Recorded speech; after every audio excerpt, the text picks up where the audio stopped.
This is the Pro Audio Suite podcast. Quick Bites. Welcome to another Pro Audio Suite Quick Bite. This week we're talking about working on the road. And I mentioned this a couple of weeks ago that I kept a file from working on the road and then one that I did back in the studio here. So we can compare the two. So without further ado, Robbo's going to press the play button. This is the Bite-Sized Business Breakfast, exclusively on DubaiEye1038.com. Get caught up on the business headlines with the Bite-Sized Business Breakfast. Just the highlights. This is the Bite-Sized Business Breakfast. This is the Bite-Sized Business Breakfast, exclusively on DubaiEye1038.com. Get caught up on the business headlines with the Bite-Sized Business Breakfast. Catch up on the business headlines with the Bite-Sized Business Breakfast. So there you go. You can probably hear a bit of room noise in the second one, more reverb than anything else. But what do you guys think? I mean, is that kind of manageable, what you're hearing? For me, I could use that absolutely, but I'll divert to the man who really knows his stuff, George. Well, here's the thing. Everything comes down to context and how it's going to be used.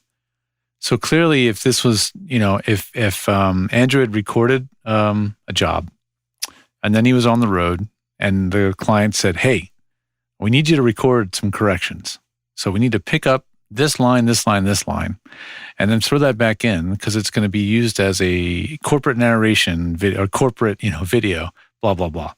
In that context, probably wouldn't fly. Because if you hear the two tracks in a vacuum, without a mix, without production and music and everything, certainly when they're soloed out like that, you definitely hear the difference, as you guys could hear.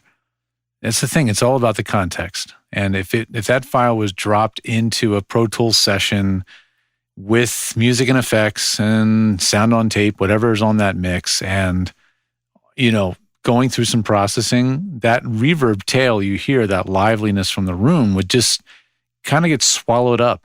It just wouldn't, you just wouldn't hear it.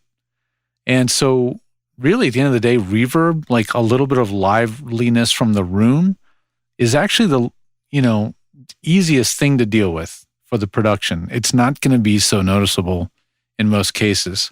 What is a problem to deal with is when the sound of the microphone is being colored somehow. And how it's colored means basically, or what colors the sound of the mic and your voice is what the mic is, in close proximity to. That's the biggest problem. So in your case, Andrew, what are you using for your setup? Well, it was interesting. I did something completely different for this trip, and I used an NT1, Rode NT1, large diaphragm condenser mic. I used the Rode AI1. And I used and I can't even think, it's like the normal SE kind of, mudguard thing or whatever you want to call it. There's a reflection filter type thing behind the mic? Okay. Yeah, I used one of those, but I also had the Portabooth Pro with me, so I grabbed the top of the Portabooth Pro and stuck it on the top of the thing I was using, which I should get the name of. So I stuck that on the top just to stop any sound coming in from overhead off the ceiling. Yeah. And then I would get like an ironing board, put it up behind me and hang like a quilt or whatever you want to call it, a doona or duvet over the ironing board behind me. So anything coming in from behind was hopefully stopped by that. Right.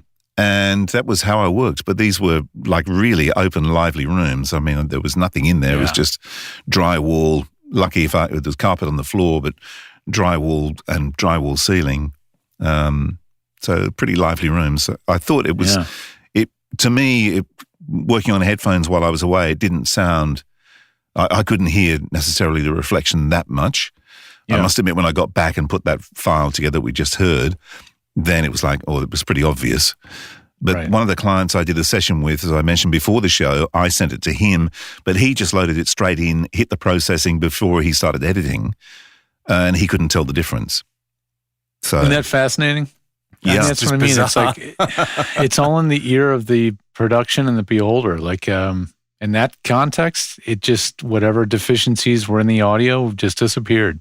Yeah, they're just lost in the mix. So So the genre of what you're doing here, this is for commercial, it's for radio, is it promo? What is this? The stuff I do when I'm on the road is always, and I'll tell you another thing I did as well, which I'll go into in a tick, but mostly it was radio promos and imaging.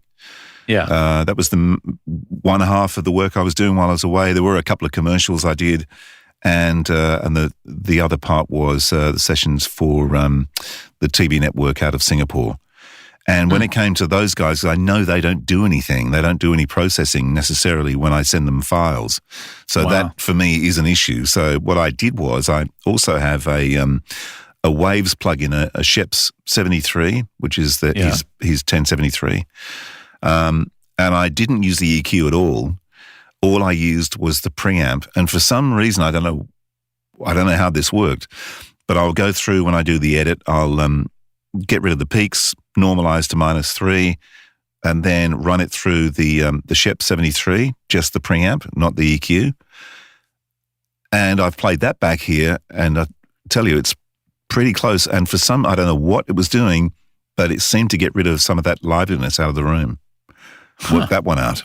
Yeah, that's bizarre. That's weird. I will say that the liveliness, so reverb, so you've got a couple different kinds of acoustical issues, right? One of them is what we call early reflections. That's caused by the things that are close to the mic, the tabletop, the screen of your computer, the window that's right next to you, all those hard surfaces that are near the mic, even surfaces that maybe not appear hard, but are hard behind the layer of surface on the outside. So like what if you have foam over something else, you're still going to get some of that reflection off that thing. That is the early reflection. That you can somewhat correct for with EQ. That's when you sort of get that mid-range, boxy, hollow sound. You can maybe a little correct for that. Reverb now the sound is bounced off of multiple surfaces. It's bounced off this wall, that wall, that wall. By the time it reaches its way back around the room and gets picked up by the mic, that's reverb. And that can be reduced or exacerbated based on the processing you're using. If you use compression and limiting, that reverb will become more exaggerated. So if Andrew, if you had applied something like a 2-to-1 compressor at, -15 threshold or something, that reverb would have become more obvious. Clearly would have been made more obvious. If you use like an expander or a noise gate type thing, you can control the reverb time. So when the reverb decays away, the expander or the gate will close down and it will shorten the reverb time. So you can actually control it to some degree with processing. Yeah. And I've done that for some folks who are traveling where they just have to get a job done, but they're really worried about their sound of that room. I'll actually build them a processing chain to help correct for that. Andrew, have you, or Robbo actually, have you used any of those kinds of tricks to mitigate reverb time in a file, or is that ever a context of an issue you have to deal with? Yeah, definitely. I used to work on a program, a news program here, similar to 60 Minutes, called Sunday Night. And it started off as a real budget sort of program as opposed to the amount of money they splash on 60 Minutes. And I don't know what they were doing in terms of location sound, but I would get location sound that was just terrible. So, early reflections were, hang on, I'll smooth that out. So early reflections were my worst nightmare and a regular occurrence. And actually the gate what's the fuck? It's gone out of my head. So a gate and the C6 multiband compressor / expander became my best friend. Oh, wow. And I would just, the gate more than anything, would sort of solve the situation. And then the C6 just sort of, where you could be a bit more frequency specific, you could sort of, I sort of found you could almost push some of those later sounds out of the way, like actually just squash them right down, which sort of saved my ass on a couple of occasions. Wasn't so much. It was always, the gate was the biggest one. But absolutely. I haven't had it since. So that was probably like 10 years ago and haven't really seen it so much since. But it's out there. Well, I know like Isotope and Waves both, I'm pretty sure, I know Isotope does. They have, de-reverb plugins, and they're designed to try to soak up that reverb. That is killer. And have you used any of those? Yeah, I've got the Isotope suite, and I do use that now. Yeah, occasionally on In fact, I've got a guy who I do a podcast for, who really doesn't care about the sound of his podcast. We connect we connect the same way we connect for this show over Source Connect now. He dials in. Yeah. But he leaves the door open, so there's birds chirping in the background, and I don't know what room he's in, but I can't imagine there's anything, if there's much, if anything, on the walls, and there's certainly no carpet. So it's just this big echoey mess. And it's the mic built into his Mac or what? Yeah, the mic just plugs into his Mac, and he sends that down the line, and I just record it here, and then occasionally he'll send me the recording. Other times he'll forget. So maybe instead of reading the newspaper, he's actually doing the podcast for his morning constitutional. I don't know, but anyway, look. At the end of the day, Isotope saves my butt regularly with that podcast. Yes. Indeed. Now, talking about on the road though, stuff apart from plugins and processing, I've normally used the Portabooth Pro from Harlan & Hogan, and I think out of doing this exercise, I've worked out how I can make the Portabooth Pro work really, really well, and that's pulling the mic out of the Portabooth Pro, so it's actually, instead of kissing the edge, it's actually more out of the booth. Do you reckon that will work, George? So, in essence, you're using the booth as like a reflection filter. Yeah. Kind of like those ones that curve around behind the mic. Yeah. And, the theory behind that totally makes sense. So now the mic isn't in that chamber. It's outside the chamber.